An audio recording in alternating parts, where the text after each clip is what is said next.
Title Cinderella, एक अनूठी कहानी। किसी समय की बात है, एक गांव में एक छोटी सी लड़की रहती थी जिसका नाम सिंडरेला था। उसके पिता की दूसरी शादी हो चुकी थी और उसकी नई माँ और उसकी दो बड़ी बहनें उसे पसंद नहीं करती थीं। सिंडरेला को अपनी सौंदर्य में निराशा थी और वह हमेशा माँ की नाराजगी और खड़ी सेवाओं का शिकार बनती थी। एक दिन गांव में राजा का एक बड़ा महल में एक राज महोत्सव था और सिंडरेला की सबसे बड़ी बहनों को भी नए कपड़े और आभूषणों की खरीदारी करने की आवश्यकता थी। सिंडरेला को भी इस महोत्सव में भाग लेने का सपना था, लेकिन उसकी नई माँ ने उसे यह सुनिश्चित कर दिया कि वह उस महोत्सव में नहीं जा सकती। सिंडरेला ने बहुत प्रयास किया, परंतु उसकी नई माँ ने अपना फैसला नहीं बदला। तब सिंडरेला की सहायक हो गई एक परी जो उसकी मदद करने के लिए आई थी। परी ने कहा, मैं तुम्हें उस महल में ले जाऊंगी, परंतु तुम्हें सुनिश्चित करना होगा कि तुम मिडनाइट के पहले वहां से निकल जाओ। इस तरह सिंडरेला को परी की मदद से राज महोत्सव में भाग लेने का मौका मिला।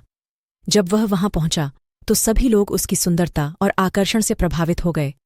राजा का पुत्र भी उसे देखकर हैरान रह गया और उसके साथ नाचने के लिए उसे आमंत्रित किया।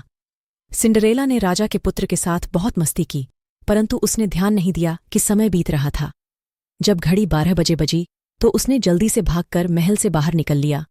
उसने भागते भागते अपना एक पायल खो दिया, परंतु वह उसे वापस लेने के लिए वापस नहीं जा सकती थी। जब सिंडरेला घर पहुंची तो उसकी नई माँ और बड़ी बहनें पहले सो चुकी थीं। उन्होंने सोचा कि सिंडरेला को महल में गए रहने की इजाज़त मिल गई होगी। सिंडरेला ने जल्दी से अपने कमरे में जाकर सोने का नाटक किया।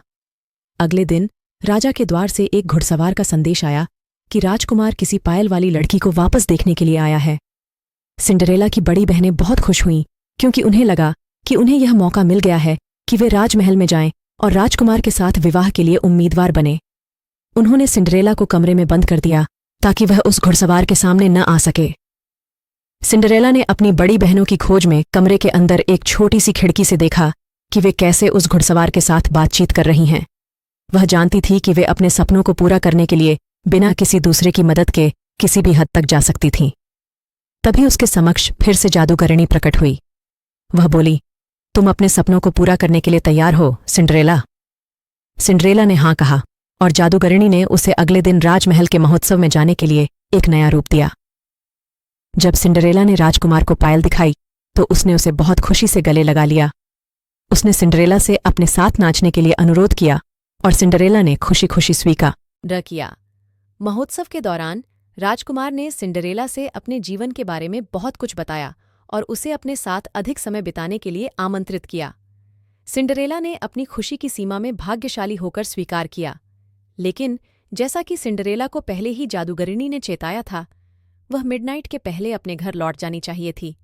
इसलिए जब घड़ी 12 बजी तो सिंडरेला जल्दी से भागकर महल से बाहर निकल गई। राजकुमार ने उसे रोकने की कोशिश की, परंतु सिंडरेला ने जल्दी से उसकी हाथ से बचकर भागते हुए उसकी पायल को गिरा दी। राजकुमार ने उस पायल को लेकर उसे ढूंढने की कोशिश की, परंतु सिंडरेला ने अपनी सभी सामग्री छोड़ दी और भागते हुए घर की ओर चली गई। जब वह अपने घर पहुंची तो उसने जादूगरनी को धन्यवाद दिया कि उसने उसके सपने को पूरा किया। वह जानती थी कि उसकी सच्ची सौंदर्य उसके मन की शुद्धता में है और उसे किसी भी जादूगरनी की मदद की आवश्यकता नहीं थी। इस तरह सिंडरेला ने अपने सपनों को पूरा किया और अपने प्रेमी के साथ खुशहाल जीवन जीने का संकल्प किया। उसकी अनूठी कहानी गांव में हर किसी के दिलों को आश्चर्यचकित कर गई और उसे याद करने का कोई भी मौका छूटा नहीं। सिंडरेला की यह अनूठी कहानी हमें यह सिखाती है कि हमारे सपनों को पूरा करने के लिए हमें अपनी मेहनत और आत्मविश्वास में विश्वास रखना चाहिए। चाहे हमारे चारों तरफ की परिस्थितियां कितनी भी मुश्किल क्यों न हो, हमें अपने लक्ष्य की ओर अग्रसर होना चाहिए और हमेशा सकारात्मक रहना चाहिए।